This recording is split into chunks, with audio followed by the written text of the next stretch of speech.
Hi, I'm Pastor Steve Talmage of Love of Christ Lutheran Church in Mesa, Arizona.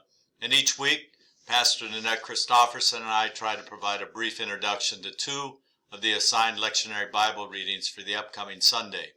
In this lesson, we're going to look at the Old Testament first lesson for Sunday, August 7th, a look at Genesis 15, 1-6. Just a little background. It's always important when we're going into the Old Testament. I like to give a little bit of context of what's happening.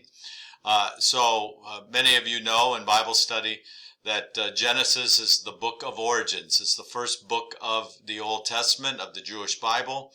And Genesis 1 to 11, chapters 1 to 11, deal with oral tradition or oral history.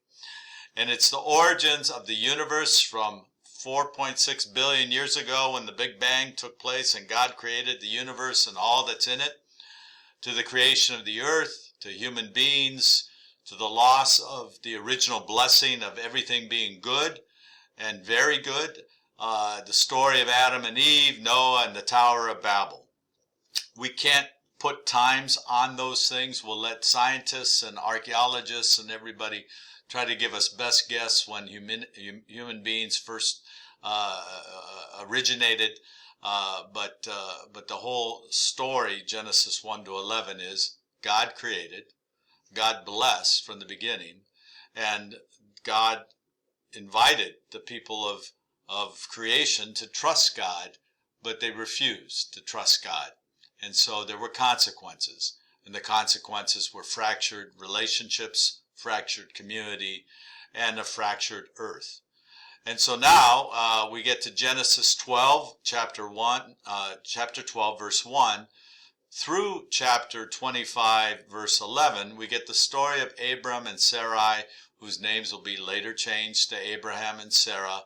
These are historical figures that we can put at a particular place and time with archaeological evidence. And so we place them about 1850 before the Common Era. So about 3,850 years ago.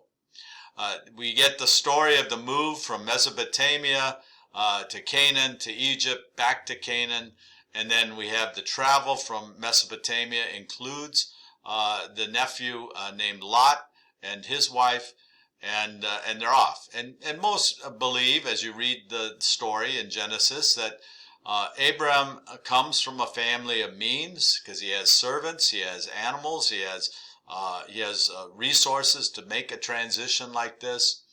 But they travel onward, and for many of us who've been through overviews of the Old Testament and even into the New Testament, Genesis 12, 1-3 is a key passage of claiming our identity as followers of God, as ancestors of Abraham. Whether we're Muslim, Jew, or Christian, this is a key characteristic of our understanding of why God chooses anybody to do anything.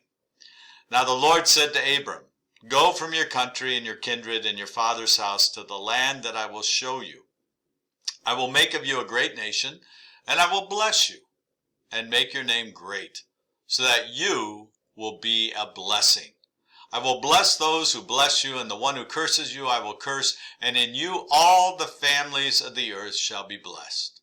So when you see people wearing t-shirts that say blessed, or people say I'm blessed, there's only one reason why God blesses anybody or any nation: in order that those who are blessed by God are a blessing in return, that they recognize everything is a gift from God, not to be taken for granted or used for only selfish means, but to be shared.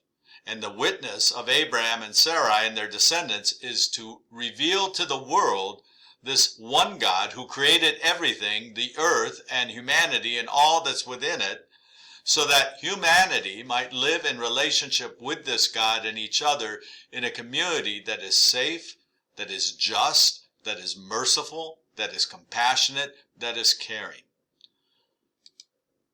So we're on this journey of faith. You and I are living out the story of Abraham and Sarai, and some of us have had this experience of, as I asked the question, when have you left what you have known for something or somewhere which was unknown? Because Abraham and Sarah had no idea where God was going to lead them. And then how have you experienced blessing in your leaving? Sometimes we get stuck and we play it safe and we don't take any risks, or we're afraid to step out in faith because we want to be in control. We want to know how it's going to work out. Well, the story from Genesis through Revelation is an invitation to take one step in front of the other, following and trusting God. And that God wants to bless us in order to be a blessing, not just to our families, but to the world. The journey, this is a little map. You see Abraham starting over in what will become Babylon. It's Chaldea is where he's from, the city Ur down in the corner. And then he goes into Mesopotamia, which will become Babylonia. And then he travels through the promised land, but there's a famine. And so he has to go to Egypt. Why Egypt? Because you got the Nile River, and it's a very fertile delta area there where food can be grown.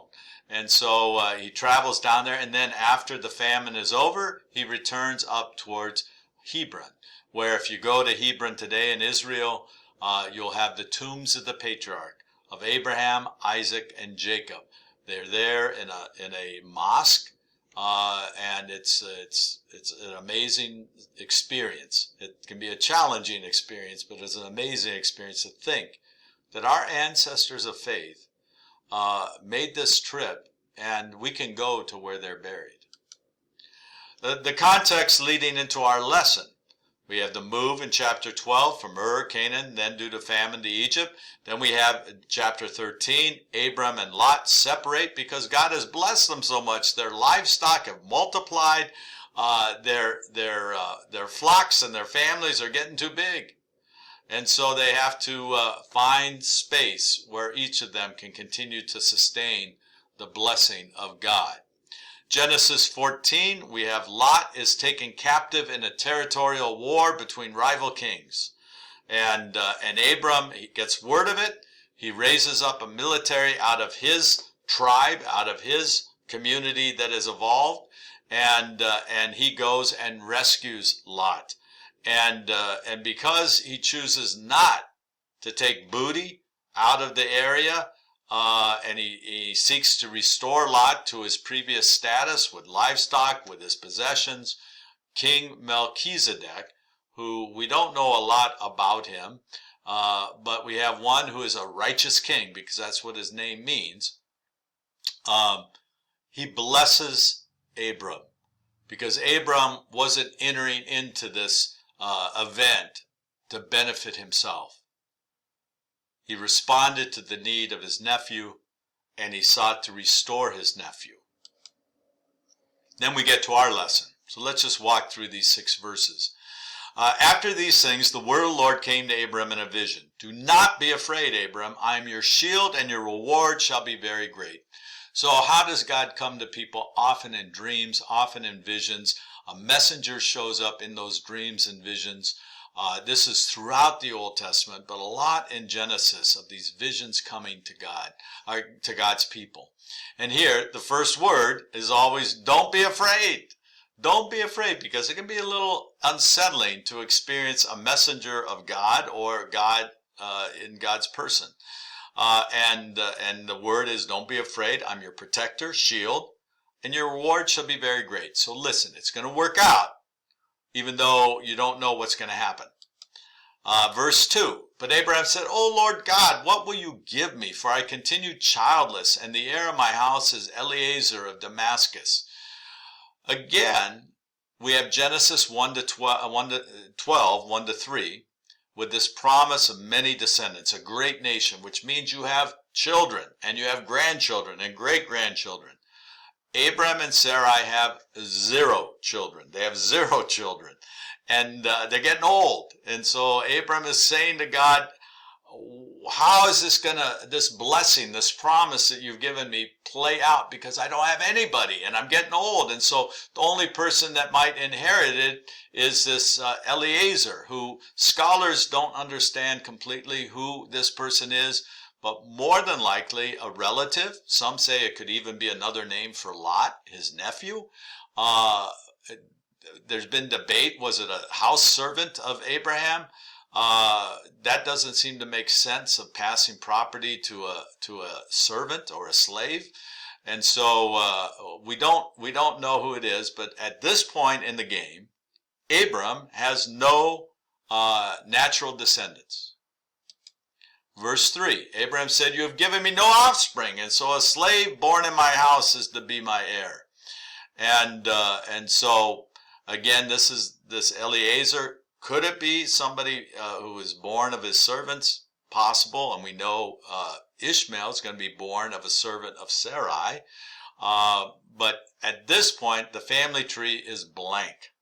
And God's going to have to fill it in. Then, verse 4, we get a word of the Lord came to Abram. "This man shall not be your heir. No one but your very own issue shall be your heir." Well, we know the story. But the key question Abram is wrestling with is, do you trust God? And that's a question that we live with all the time. Do you trust me? And so we have a little birth announcement of an Isaac, because that is coming a little bit further into Genesis. And now we get to verse 5. He brought Abram outside and said, "Look toward the heaven and count the stars. If you are able to count them," then he said to them, "so shall your descendants be." Okay, Abram, you got to trust me. It's going to work out. And verse 6 is the key. Why did God choose Abram? Because he believed the Lord.